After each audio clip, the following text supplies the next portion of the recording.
দেখুন, গত 30শে অক্টোবর মানে গত বৃহস্পতিবার কমিশন মাত্র 300 সংগঠন সমিতি প্রতিষ্ঠানের সাথে আলোচনা মত বিনিময় সভা শেষ করেছে। এর মাঝে শুক্র শনি 2 দিন পার হলো। আগামীকাল রবিবার থেকেই হবে পে কমিশনের চূড়ান্ত যাচাই বাছাই পর্ব। আমরা যেহেতু একটা ডেডলাইন দিয়েছি যে 15ই ডিসেম্বরের মধ্যে যদি আমাদের আশার আলোর প্রতিফলন না ঘটে তাহলে কিন্তু কোনো কর্মচারী আর ঘরে বসে থাকবে না। আমরা 16ই ডিসেম্বর থেকে রাজপথে নেমে আসতে বাধ্য হব, কিন্তু আমরা সেটা চাই না। এই নিউজটা কিন্তু সরকারের কাছে পৌঁছে গেছে এবং এটা বিশাল একটা চাপ সৃষ্টি করেছে, প্রভাব ফেলেছে। এবং আপনারা আরো জানবেন যে আমরা গত 17ই অক্টোবর সরকারি কর্মচারী কল্যাণ ফেডারেশনের পক্ষ থেকে আমরা যে কর্মসূচিটা দিয়েছিলাম, যেখানে আপনারা হাজার হাজার কর্মচারী উপস্থিত হয়েছেন, তার পরবর্তীতেই কিন্তু কমিশন তাদের যে কার্যক্রম সংগঠনের সাথে আলোচনা দ্রুত সময়ের মধ্যে শুরু করে দিয়েছে। এবং 17 তারিখের কার্যক্রমে 17 তারিখের যে কর্মসূচি আমরা দিয়েছিলাম সেই কর্মসূচির প্রভাবেই কিন্তু কমিশন অনেক দূর এগিয়ে গেছে এবং কমিশন এবং সরকার কিন্তু বুঝতে পেরেছে। কারণ আমরা কখন কি কর্মসূচি দেই, কতজন মানুষ সেখানে উপস্থিত হয়, এগুলি সব কিন্তু গোয়েন্দা সংস্থার মাধ্যমে সরকারের কাছে রিপোর্ট যায়। তো সরকার কিন্তু অলরেডি বুঝতে পেরেছে যে কর্মচারীদের দাবি বাস্তবায়ন না হলে কিন্তু তারা সবাই রাজপথে নেমে আসবে। তো সেই ক্ষেত্রে আমরা বলবো এই যে নভেম্বর মাসটা কমিশনকে আমরা সময় দিয়েছি। এই নভেম্বর মাসটা কমিশনকে সময় দিতেই হবে, তাই না? এই নভেম্বর মাসে কমিশন তাদের দ্রুত সময়ের মধ্যে যাচাই বাছাই করে তারা যত দ্রুত সম্ভব একটা রিপোর্ট জমা দিবে এবং সেই রিপোর্টের পরিপ্রেক্ষিতেই কিন্তু পে স্কেলের গেজেট আমরা প্রত্যাশা করতে পারি। তাই আমরা কমিশনের কাছে জোর দাবি জানাবো যে আপনারা যত দ্রুত সম্ভব আপনাদের কাছে যে দাবিগুলি উপস্থাপিত হয়েছে, যে দাবিগুলি পৌঁছেছে, সেগুলি আপনারা দ্রুত যাচাই বাছাই করে সুন্দর, মানসম্মত, আধুনিক, সময় উপযোগী একটা যুগান্তকারী প্রতিবেদন বা একটা যুগান্তকারী পে স্কেল আপনারা উপহার দিয়ে যাবেন। আপনারা আমাদের কাছে চিরস্মরণীয় হয়ে থাকবেন। প্রিয় বন্ধুরা, যারা লাইভে আছেন, 350 মানুষ এই পর্যন্ত আমার লাইভে আছেন, সবাই একটা করে শেয়ার করলে কিন্তু 350 শেয়ার হয়ে যায়। আপনারা এই কাজটা কখনোই করেন না, সবসময় আপনাদেরকে বলার পর আপনারা শেয়ার করেন। আপনারা অনেকেই ভুলে যান যে শেয়ার করতে হবে। ভাই, আমরা এই নভেম্বর মাসটা আমরা শুধু আমাদের দাবির কথাগুলি আমরা বারবার বেশি বেশি করে তুলে ধরবো, যাতে সরকার বুঝে যে কর্মচারীরা সজাগ আছে, কর্মচারীরা কেউ ঘুমিয়ে যায়নি। আমরা যদি এই নভেম্বর মাসটা ঘুমিয়ে যাই, এই নভেম্বর মাসের পরে আপনারা দাবির কথা কেউ শুনবে না, আর আমরাও এভাবে আপনাদের সামনে বারবার এসে দাবির কথা বলবো না।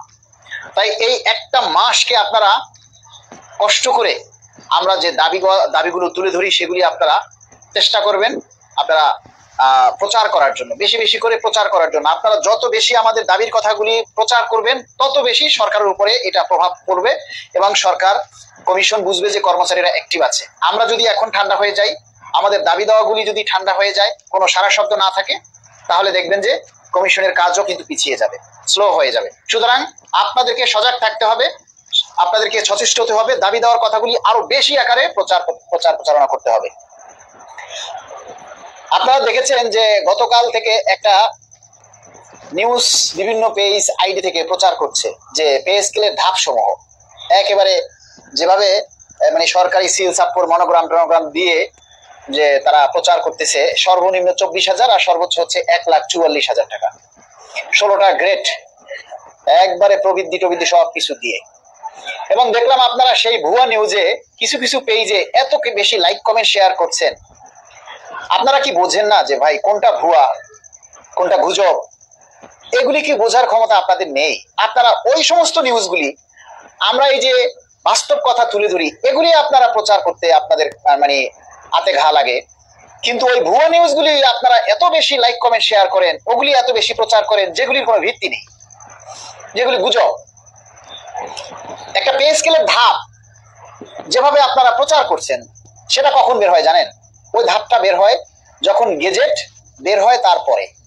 তো গেজেট কোনো কিছুই হইল না, গেজেট হইল না, সুপারিশ জমা হইল না, তার আগে ধাপের বের হয়ে গেল, আর আপনারা সেটা সবাই লাইক কমেন্ট শেয়ার করে ভরাই ফেলছেন। অনেকের পেজে দেখতেছি। এই যে ভুল তথ্য দিয়ে মানুষকে বিভ্রান্ত ছড়ানোটা একটা অপরাধ, এটা একটা সাইবার ক্রাইম। এবং আপনারা এটাও জেনে রাখবেন যে যে সমস্ত পেজ থেকে এই ভুয়া তথ্য গুজবগুলি প্রচার করা হচ্ছে সেগুলি কিন্তু গোয়েন্দা সংস্থার নজরে আছে।